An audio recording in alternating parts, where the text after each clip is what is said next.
Mwiriwe neza mwese.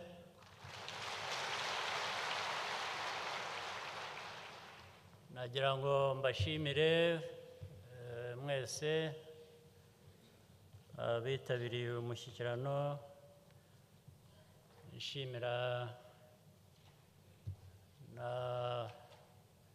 bahagarariye ibihugu byabo, imiryango mpuzamahanga hano mu Rwanda, nabo bitabiriye ubutumire bwacu ndetse bagakomeza kuba bari kumwe natwe mu biganiro uko byahereye ejo kugeza uyu munsi.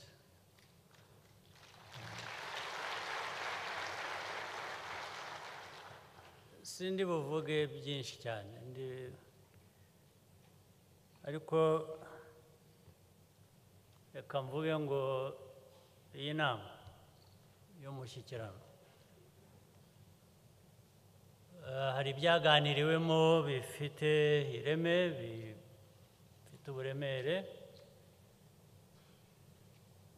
Icyo twabivanyemo ni iki, dutahanye iki, kugeza ryari, cyangwa turagiheraho dukora iki? Hari uko twabiteze amatwi, twatanze n'ibitekerezo, ariko biranashoboka ko dushobora guhaguruka hano twataha tukabisiga hano. Nabyo birashoboka kandi rimwe na rimwe niko bigenda. Ariko nibwira ko tuba dukwiriye gukomeza kugendera ku nama, ibitekerezo uko byagenze hano. Ariko ni nako n'izindi nama zikwiriye kuba zigenda. Hari umuco w'inama zidashira, ariko hari n'uwambwiye ngo akenshi buri inama nyinshi twumva ziba ushaka umuntu uwo ari we wese, mushaka no kuri telefone bakakubwira ko ari mu nama,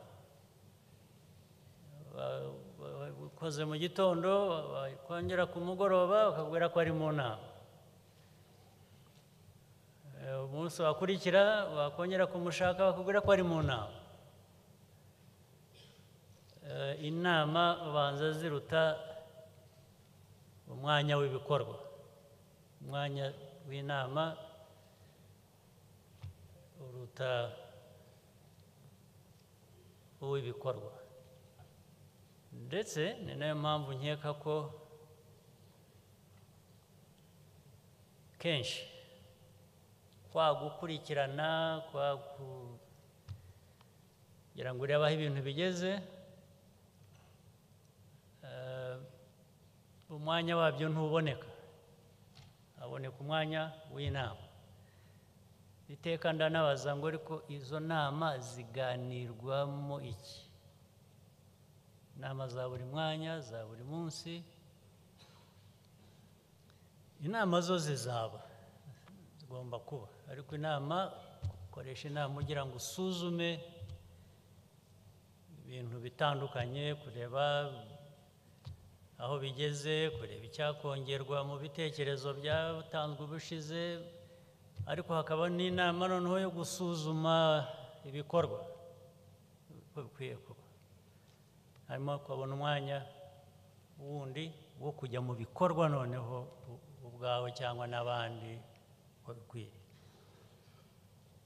Ariko rero inama za buri munsi niba zidakemura ibibazo twakomeje kuvuga hano, umuntu ntiyazisuzuma ngo arebe icyo uwo mwanya wakoreshwa kindi atari inama za buri kanya, kuko tumaze kubibona ko izo nama, erega burya ikintu cyose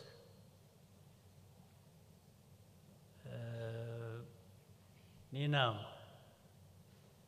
Inama igira akamaro bitewe n'icyayiganiriwemo, n'ibikorwa byavuye muri iyo nama. Ntabwo ari inama gusa ubwayo igira akamaro. dukwiye guhindura rero inama twakoze uyu munsi n'ejo ituviremo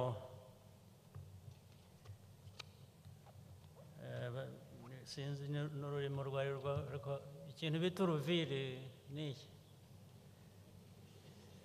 uruviri nk'urw'igare ubwo tuviremo imbaraga tureke kujya dukora kandi nk'ibintu bigendera ku ruviri muribuka za saha zimanikwa ku rukuta za kera yamaraga amasaha hari n'izindi zambarwa yamara amasaha 24 waba utaye igahagarara kongera kongeramo abantu ubundi ntabwo bakora batyo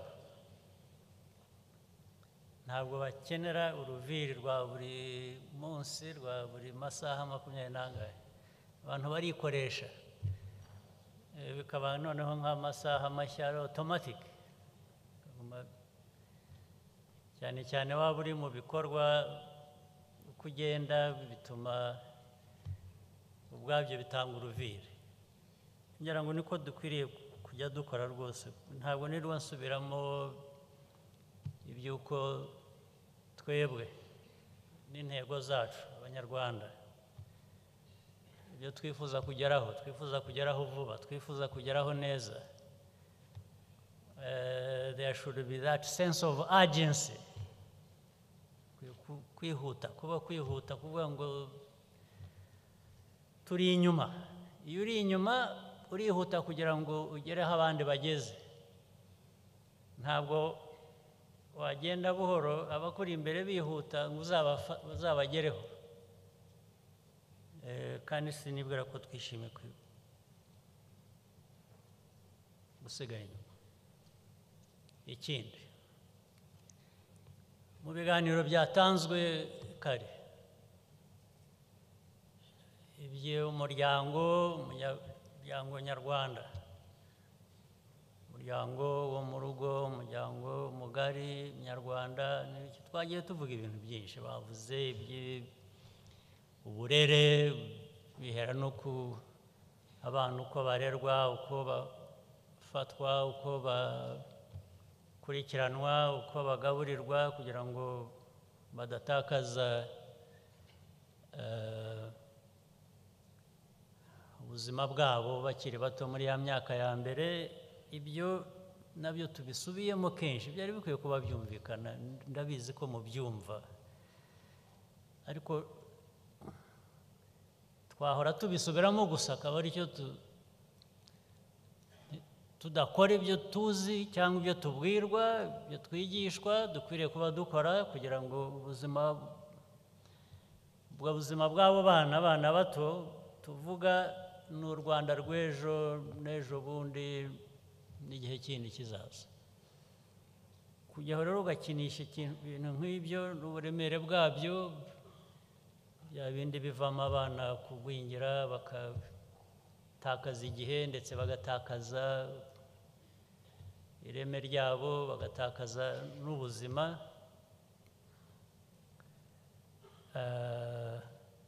ntabwo twari dukwiye kuba ubundi tubyihanganira niho mvugira ko twari dukwiye kuba dufite sense of urgency twari dukwiye kuba twumva uburemere bw'ibyo ngibyo ibindi noneho ni uburere bw'abakuze batari ba bandi batoya turwanaho ngo batazagwingira abamaze gukura ndetse bashinga ingo bakuru imyifatire yacu ari nayo nanone irera abakiri batoya cyane bazamuka bavuze ibintu by'imyifatire mibi itandukanye bavuze iby'ubusinzi bavuze iby'iki ariko hari ubwo mubivuga nk'inkuru gusa ntabwo ari inkuru zo kubara ni ikibazo gikwiriye kuba gikemuka uburyo bukemuka rero ni ubuhe buratandukanye ndetse nta nubwo bivuze ko bikemuka uko abantu babyifuza bihora biri nabyo ni uguhora umuntu ashyiramo imbaraga ariko uburyo bwa mbere ni inyigisho ni ugufasha ndetse no kwinginga uringinga buriya niyo urera umwana mutoya yakoze n'ikintu kibi ntabwo uhera ku kumukubita ntabwo uhera kukubita cyangwa uhana ugira ute iyo ari ibyo utangiriyeho arabimenyera gusa bikamuviramo ikindi kibi ntabwo ari inyigisho utangirira ku nyigisho ubwo wenda umwana n'abana niyo bakora ikibi yonyine uko mureba n'igitsure no kumubwira uti sigaho ibyo ntabwo ari byo ubundi bigira akamaro sinavuga ko bihagije ariko niho uhera kandi bifite ariko hejuru y'icyo kubakiraho ko ushaka kugira ngo nawe ubwe afate ubuzima bwe mu maboko ye ushaka ko umuntu yumva ko ubuzima bwe n'ibindi bikorwa byiza abyifitemo ari we akwiriye kuba yiheraho agakora ibyo ngibyo ukamufasha ukamwigisha ukamwibutsa ukamubwira uti ntabwo ari byo icyo gice ntabwo tugikora turabuze hagati aho ngaho turabuze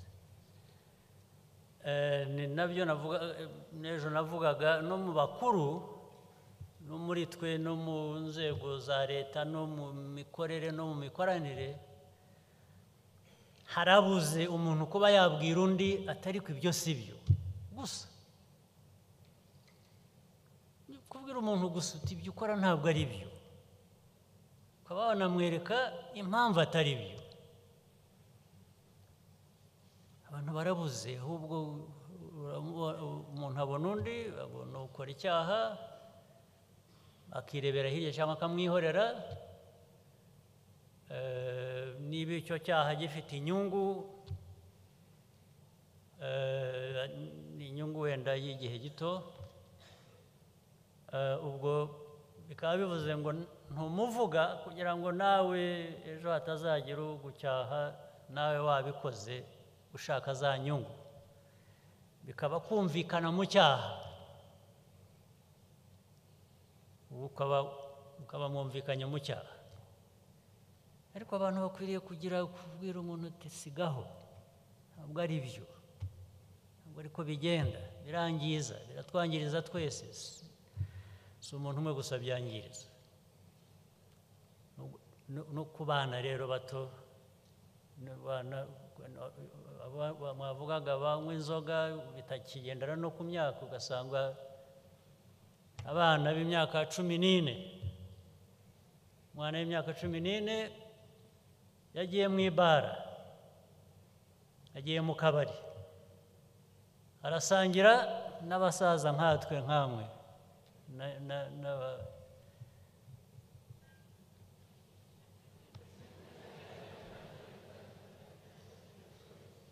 n'abandi babyeyi nabo bakuze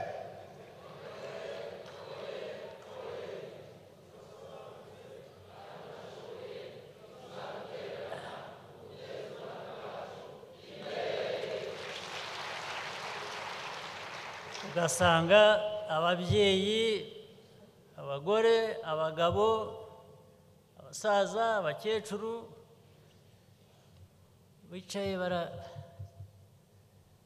barasangira n'abana n'impinja barasangira barasangira inzoga ubwo se abo basaza n'abakecuru imyaka yanyu yo iragenda ibaganisha aho abantu bose bajya kuki ushaka ko n'abatari uko bamera kuki ushaka ko ubuzima bwabo burangiriraho kuri iriya myaka 14 10 n'ingahe ukabikora cyangwa ukabibona ukabona babikora ntube wavuga uti sigaho wa mwana we, ntabwo bibaho ibyo, birakwangiriza ubuzima, ariko ubuzima bwawe ni n'igihugu cyacu cy'ejo, ntabwo ari wowe gusa. Sigaho ugaheraho, nibura guheraho ngaho. Ariko umwana iyo akura abona umubyeyi we ahubwo amuhata icupa, umwana nuko azakura,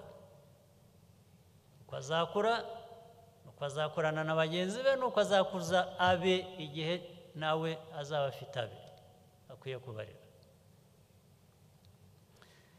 Naho duhera rero.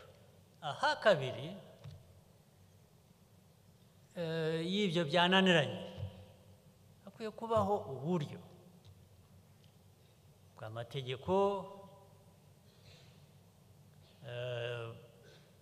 bw'ubundi buryo buvuga ngo wowe warengeje urugero, wakabije, ubwo birajya mu mategeko. Umwana w'imyaka 14 niba ari mu ibara, bamuhannye yanze, bamubuje bati ntukajyeyo, yanze, agendayo n'ababyeyi be, kugira ngo igikwiriye gukurikiraho ni uguhana, ugahera ku babyeyi, ugahera no ku ba nyirako kabari.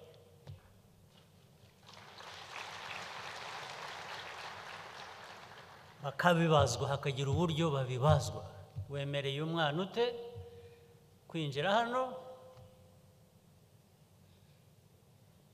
ukamuha inzoga? Niyo yavuga ngo yazanye n'ababyeyi bariho, ari uwo, ari abo babyeyi bakwiye kubibazwa, bakwiye kubihanirwa. Hanyuma umwana uko kumuhana ubwo ni ibindi, ndabibarekera muzabyiga ko abana b'imyaka 14 babahana simbizi. Ariko nabo bakwiriye kumenya ngo ubwo naretse bya bindi byo kuvuga ngo mukubita umunyafu, hatagira unyumva nabi. Ariko uwo mwana nawe akwiriye kuvuga ngo ariko bya bindi ntabwo ari byo. Ibyo nabyo bigakorwa, kandi abayobozi aho babibonye bakagaragaza ko atari byo. Niba byarenze ababyeyi, bikwiye kurenga n'abayobozi hirya no hino aho ibyo biba bigaragara. Ibyo nagira ngo tubyumvikaneho. Hanyuma ndashimira uturere tugaragaza ibikorwa bitandukanye byiza n'amanota bahawe, ariko reka nkwereke ukuntu ibintu bimwe bigenda bigira n'isano.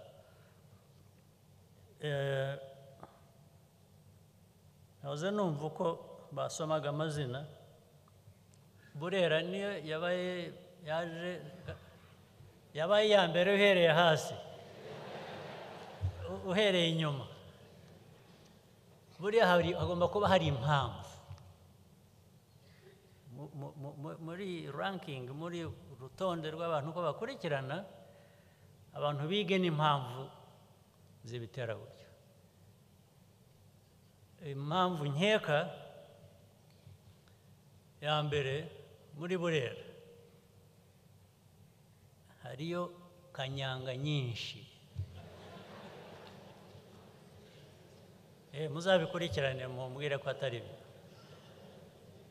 Kanyanga zambuka imipaka izikwerwaho nibyo byahindutse ibintu biraho. Kanyanga murayizi. Ndetse n'impamvu Nyagatare ishobora kuba yabaye iya mbere, igomba kuba yaragabanyije kanyanga, nayo yari ihari.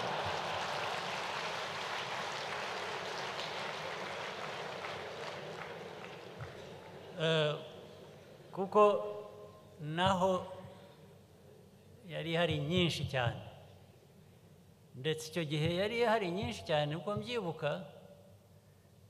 Nyagatare ntabwo yigize iza mu ba mbere, nayo yazaga mu ba mbere uturutse hasi uzamuka. Ibyo rero birumvikana. Ikindi kigomba kuba kibitera ni ubuyobozi. Hagomba kuba hari ikibazo cy'ubuyobozi nacyo mu gisuzumye. Ubwo ndabibwira niba hari na umuyobozi w'ako karere cyangwa abandi bayobozi ku zindi nzego muri ako karere, mwisuzume vuba na bwangu. Ubwo hagomba kuba hari kudakurikirana ibidakwiye kuba bikorwa, ugasanga nibyo byiganje, nibyo bikorwa ahubwo. Ubuyobozi rero mwisuzume, ariko ubwo ndavuga kuri Burera n'abandi bose bagiye baba nko mu banyuma batanu. Hagomba kuba hari izo mpamvu, mu bisuzume. Izindi nzego za leta zibafashe bigabanuke, kuko ibyo byose nibigabanuka na bya bibazo bindi twavugaga bijya mu miryango bigira bite, nabyo bizagenda bigabanuka. Wenda ntibicika burundu, ariko biragabanuka bigaha abantu ubuzima burushaho kumera neza. Ndangirize ku cyo nshaka cya nyuma navuze n'ejo, ibintu by'abayobozi batagira amaso abona, utabona ikibi mu gitandukanye n'icyiza, ukajya mu bintu ukicara mu byondo isayo, ugategereza uza kukubwira ngo ariko uzi ko wicaye mu isayo. Ntabwo ari ibyo.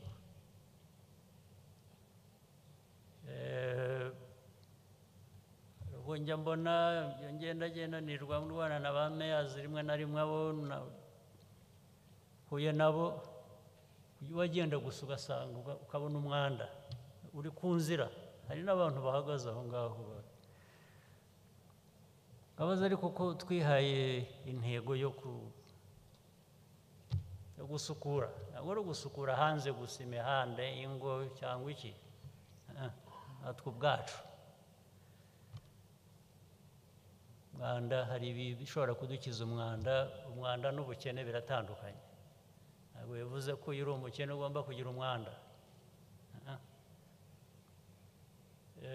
Ntushobora kugira umwanda uturiye amazi, hafi n'amazi. Urakaraba, ugakaraba na bike ufite. Kugenda ujugunya umwanda ahantu hose uko ushaka, ntabwo ari byo. Umwanda ufite aho ugenewe ugomba kujya.